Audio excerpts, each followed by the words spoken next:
Só um minuto. Vamos lá. Senhoras e senhores, há 20 anos ocupei essa tribuna pela primeira vez e disse daquele 23 de setembro de 2003 que minhas primeiras palavras diante deste Parlamento Mundial sejam de confiança na capacidade humana de vencer desafios e formas superiores de convivência. Volto hoje para dizer que mantenho minha inabalável confiança na humanidade. Naquela época, o mundo ainda não havia se dado conta da gravidade da crise climática. Hoje, ela bate às nossas portas, destrói nossas casas, nossas cidades, nossos países, mata e impõe perdas e sofrimentos a nossos irmãos, sobretudo aos mais pobres. A fome, tema central da minha fala neste Parlamento Mundial 20 anos atrás, atinge hoje 735 milhões de seres humanos que vão dormir esta noite sem saber se terão o que comer amanhã. O mundo está cada vez mais desigual. Os 10 maiores bilionários possuem mais riqueza que os 40% mais pobres da humanidade. O destino de cada criança que nasce nesse planeta parece traçado ainda no ventre de sua mãe. A parte do mundo em que vivem seus pais e a classe social a qual pertence sua família irão determinar se essa criança terá ou não oportunidades ao longo da vida. Se irá fazer todas as refeições ou se terá negado o direito de tomar café de manhã, almoçar e jantar diariamente. Se terá acesso à saúde ou se irá sucumbir a doenças que já podiam ter sido erradicadas. Se completará os estudos e conseguirá o emprego de qualidade ou se fará parte da legião de desempregados, subempregados e desalentados que não para de crescer. É preciso, antes de tudo, vencer a resignação que nos faz aceitar tamanha injustiça como fenômeno natural. Para vencer a desigualdade, falta vontade política daqueles que governam o mundo. Senhoras e senhores, se hoje eu retorno na honrosa condição de presidente do Brasil, é graças à vitória da democracia em meu país. A democracia garantiu que superássemos o ódio, a desinformação e a opressão. A esperança, mais uma vez, venceu o medo. Nossa missão é unir o Brasil e reconstruir um país soberano, justo, sustentável, solidário, generoso e alegre. O Brasil está se reencontrando consigo mesmo, com nossa região, com o mundo e com o multilateralismo. Como não me canso de repetir, o Brasil está de volta. Nosso país está de volta para dar sua devida contribuição ao enfrentamento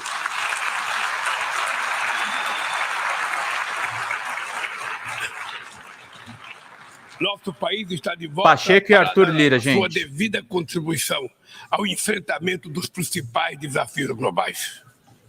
Resgatamos o universalismo da nossa política externa, marcada por diálogo respeitoso com todos. A comunidade internacional está mergulhada em um turbilhão de crises múltiplas e simultâneas. A pandemia da Covid-19, crise climática e a insegurança alimentar e energética ampliada por crescentes tensões geopolíticas. O racismo, a intolerância e a xenofobia se alastram, ativadas por novas tecnologias criadas supostamente para nos aproximar. Se tivéssemos que resumir em uma única palavra este desafio, ela seria desigualdade. A desigualdade está na raiz destes fenômenos ou atua para agravá-los. A mais ampla e mais ambiciosa ação coletiva da ONU, voltada para o desenvolvimento, a Agenda 2030, pode se transformar no seu maior fracasso. Estamos na metade do período de implantação e ainda muito distante das metas definidas.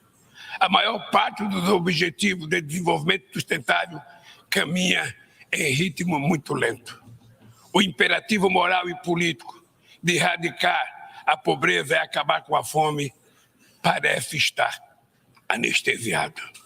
Nesses 7 anos que nos restam, a redução da desigualdade dentro dos países e entre eles deveria se tornar o objetivo síntese da Agenda 2030.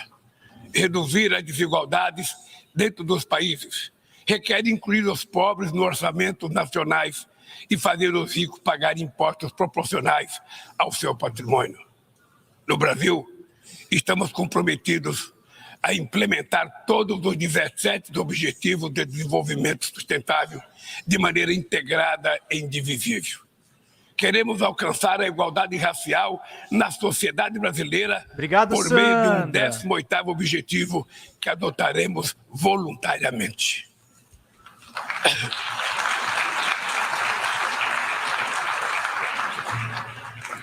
Lançamos o Plano Brasil Sem Fome, que vai reunir uma série de iniciativas para reduzir a pobreza e a insegurança alimentar. Entre elas está o Bolsa Família, que se tornou referência mundial em programa de transferência de renda para famílias que mantêm suas crianças vacinadas e na escola. Inspirados na brasileira Berta Lutz, pioneira na defesa da igualdade de gênero na Carta da ONU, aprovamos a lei que torna obrigatória a igualdade salarial entre mulheres e homens no exercício da mesma função.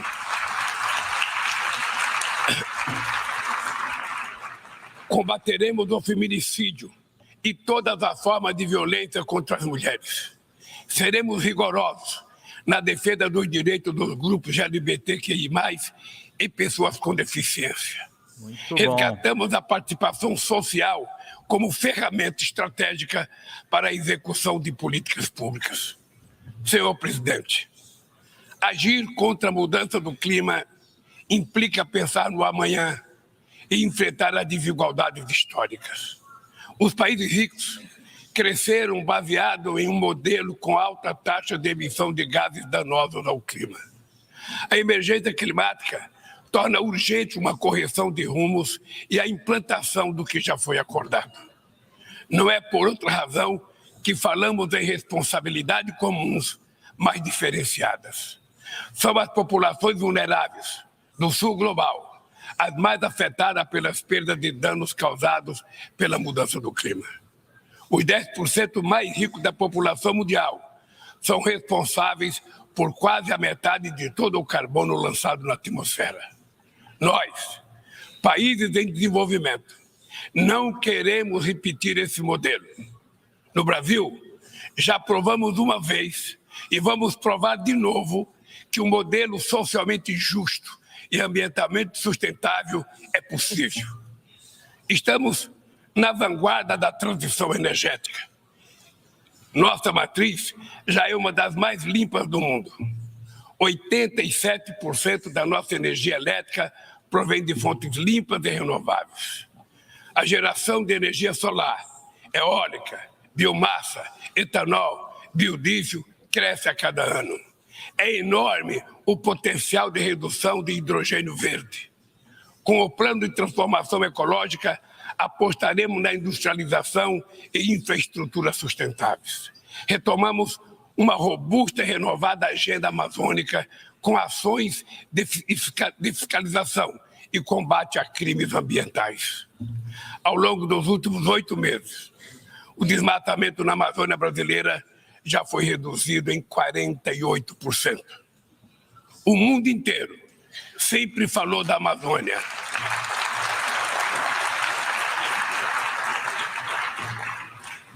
O mundo inteiro sempre falou da Amazônia.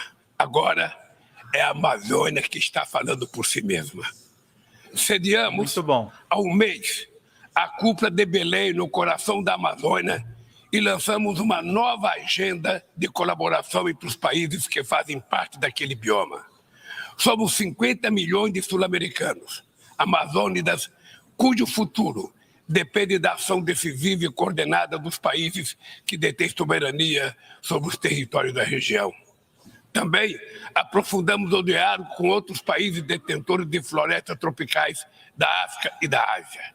Queremos chegar a COP28 em Dubai, com uma visão conjunta que reflita sem qualquer tutela as prioridades de preservação das bacias amazônicas do Congo e do Bornéu-Mekong, a partir das nossas próprias necessidades. Sem mobilização de recursos financeiros e tecnológicos, não há como implementar o que decidimos no Acordo de Paris e no Marco Global da Biodiversidade. A promessa de destinar 100 bilhões de dólares anualmente para os países em desenvolvimento permanece apenas isso, uma longa promessa. Hoje, esse valor seria insuficiente para uma demanda que já chega à casa dos trilhões de dólares. Senhor presidente, o princípio sobre o qual se assenta o multilateralismo, o da igualdade soberana entre as nações, vem sendo corroído. Nas principais instâncias da governança global, negociações em que todos os países têm voz e voto perderam o fôlego. Quando as instituições reproduzem as desigualdades, elas fazem parte do problema e não da solução. No ano passado, o FMI disponibilizou 160 bilhões de dólares em direitos especiais de saque para países europeus e apenas 34 bilhões para os países africanos. A representação desigual e distorcida na direção do FMI e do Banco Mundial é inaceitável. Não corrigimos os excessos da desregulação dos mercados e da apologia do Estado mínimo. As bases de uma nova governança econômica não foram lançadas. Os BRICS neoliberalismo, hein, gente? na Muito esteira bom. desse mobilismo e constitui uma plataforma estratégica para promover a cooperação entre países emergentes. A ampliação recente do grupo na cúpula de Joanesburgo fortalece a luta por uma ordem que acomoda a pluralidade econômica, geográfica e política do século XXI. Somos uma força que trabalha em prol de um comércio global mais justo, num contexto de grave crise do multilateralismo. O protecionismo dos países ricos ganhou força e a Organização Mundial do Comércio permanece paralisada, em especial o seu sistema de solução de controvérsias. Ninguém mais se recorda da rodada do desenvolvimento de Doha. Nesse íntere, o desemprego e a precarização do trabalho minaram a confiança das pessoas em tempos melhores, em especial os jovens do mundo. Os governos precisam romper com a dissonância cada vez maior entre a voz do mercado e a voz das ruas. O neoliberalismo agravou a desigualdade econômica e política que hoje assola as democracias.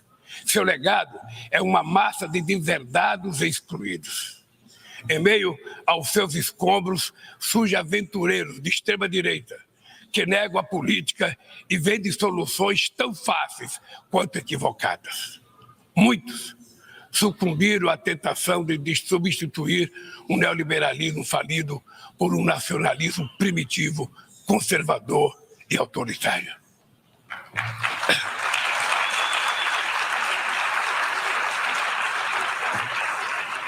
Repudiamos uma agenda que utiliza os imigrantes como bodes expiatório, que corrói o estado de bem-estar e que investe contra o direito dos trabalhadores. Precisamos resgatar as melhores tradições humanistas que inspiraram a criação da ONU. Políticas ativas de inclusão nos planos cultural, educacional e digital são essenciais para a promoção dos valores democráticos e da defesa do Estado de Direito. É fundamental preservar a liberdade de imprensa. Um jornalista como Julian Assange não pode ser punido por informar a sociedade de maneira transparente e legítima. Muito bom, defesa de Assange, Assange livre na ONU. Sensacional. Nossa luta é contra a desinformação e os crimes cibernéticos. Aplicativos e plataformas não devem abolir as leis trabalhistas pelas quais tanto lutamos. Ao assumir a presidenta do G20 em dezembro próximo, não mediremos esforços para colocar no centro da agenda internacional o combate às desigualdades em todas as suas dimensões. Sob o lema Construindo um Mundo Justo e um Planeta Sustentável, a presidência brasileira vai articular inclusão social e combate à fome, desenvolvimento sustentável e reforma das instituições de governança global. Senhor presidente, não haverá sustentabilidade nem prosperidade sem paz. Os conflitos armados são uma afronta à racionalidade humana. Conhecemos os horrores e os sofrimentos produzidos por todas as guerras. A promoção de uma cultura de paz é um dever de todos nós construí-la e requer persistência e vigilância. É perturbador ver que persistem as antigas disputas não resolvidas e que surgem ou ganham vigor novas ameaças. Bem mostra a dificuldade de garantir a criação de um Estado do povo palestino. A este caso se somam a persistência da crise humanitária no Haiti, o conflito no Iêmen, as ameaças à unidade nacional na Líbia e as rupturas institucionais em Burkina Faso, Gabão, Guiné-Conakry, Mali, Níger e Sudão. Na Guatemala, há risco de um golpe que impediria a posse do vencedor das eleições democráticas. A guerra na Ucrânia escancara nossa incapacidade coletiva de fazer prevalecer os propósitos e princípios da Carta da ONU. Não subestimamos as dificuldades para alcançar a paz, mas nenhuma solução será duradoura se não for baseada no diálogo. Tenho reiterado que é preciso trabalhar para criar espaço para negociações. Investe-se muito em armamentos e pouco em desenvolvimento. No ano passado, os gastos militares somaram mais de 2,224 bilhões de dólares. As despesas com armas nucleares chegaram a 83 bilhões de dólares, valor 20 vezes superior ao orçamento regular da ONU. Estabilidade e segurança não serão alcançadas onde há exclusão social e desigualdade. A ONU nasceu para ser a casa do entendimento e do diálogo. A comunidade internacional precisa escolher. De um lado, está a ampliação dos conflitos, o aprofundamento das desigualdades e a erosão do Estado de Direito. Do outro, a renovação das instituições multilaterais dedicadas à promoção da paz. Hein, Zélia Barros? As sanções unilaterais causam grande prejuízo à população dos países afetados. Além de não alcançarem seus alegados objetivos, dificultam os processos de mediação, prevenção e resolução pacífica de conflitos. O Brasil seguirá denunciando medidas tomadas sem amparo na Carta da ONU, como o embargo econômico e financeiro imposto a Cuba e a tentativa de classificar esse país como Estado patrocinador do terrorismo.